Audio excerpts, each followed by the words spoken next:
Here, we're actually with Michael Bearden. Bearden. Let me do that again. Hey, with it's Michael live. Bearden. No. Who actually, it's amazing because you produced Michael Jackson's show, the movie. You were a huge part of it, and so I'm sure you have many stories, and it's crazy being back here at AEG because you were rehearsing for the film. Actually, the last place that I saw MJ, we left the show rehearsal, and he looked really good. He felt good, and where he was parking, when we parked in the dock here, you know, his car was blocking me. He had like 3 cars, so I had to wait for him to leave. Right. I was really tired that night. It was like about 12:30, and so when he finally came, I teased him. I said, "Man, I'm ready to go. I'm tired." And he said, "Man, the band sounded good today." I said, "Man, you look great." He felt great. He's like, "Man, I felt good." And you know, we always say this every night, "God bless you, I love you, love you, Michael." And I said, "Well, what time are you coming in tomorrow?" He said, "Well, I'll be in maybe like 2 with Travis, our wonderful choreographer, who's on Paula Abdul's show now, Live to Dance." Yeah. And then he said, "Well, I'll come in with the band with you, maybe around 4. And then we said good night and we hugged, and we all know what happened after that. So, but I'm really elated that we were able to craft a movie. People, to Michael's credit, he wanted everything documented, and everybody was able to see what, in fact, that we actually really did.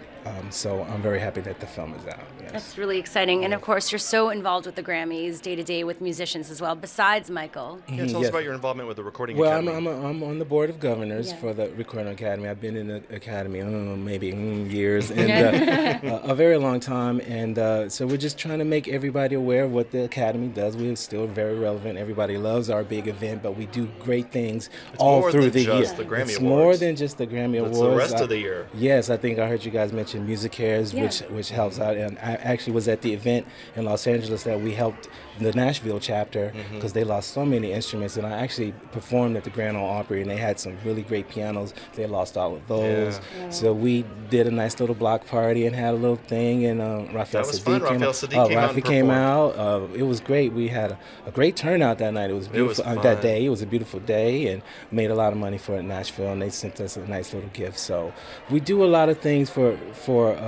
the community out at large, and not just music too. So it's a great and important organization. Yeah, people need to know that it's not just about the Grammys on Sunday. It involves so much more throughout the year that supports art and musicians and the community. In the community, yes, absolutely. I mean, it's great to celebrate too, which is what we do, and which is what we're going to do on Sunday at CBS. And that's why it's music's biggest night. That's why it's music's biggest night, and I love how the event is just all encompassing of all styles and all genres and all different. You know, everybody has their own taste, and everybody is correct. Art is so subjective, and you know you love what you love. Some people don't like Bob Dylan. Some people do like Bob Dylan. But the great thing is when you come in, you feel the love everyone has for everybody else, even though it's different genres. Yes, the reverence that we have for, like, you know, I've performed on the Grammys several times. A few times with Madonna. Was her musical director for 9 years. Mary J. Blige 1 year. Herbie Hancock and Christina Aguilera 1 year. I produced that record, a song that we did on the Grammys. So, but backstage, one of the coolest things, it was like some new young artists, and they came with a big, huge entourage, and then so. In rehearsal, I see Sir Paul McCartney.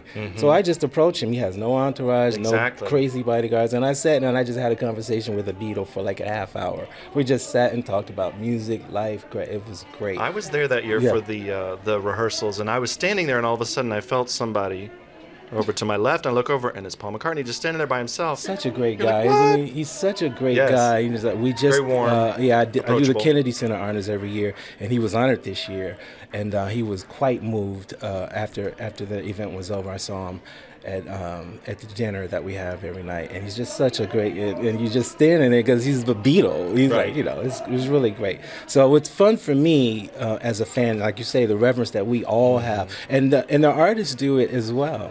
You know, Stevie may go and talk to somebody, and some of the people told me a funny story one year. MJ was at the Grammys, and he was going around. This was when Thriller was happening, and like everybody on the planet knew who he was, and he was going around introducing himself to people because he wanted to meet him. He'd go, "Hi, I'm Michael," like we didn't know who he was. Like nobody knew who he was. So it's just a big party for all of us. People are a lot more humble than you think they would be. Exactly, and it's so amazing to hear those stories. So thank you so much for sharing those with us today. Thank you very much. And of course, now we're gonna head on over to Ben, who's in the middle of all the action.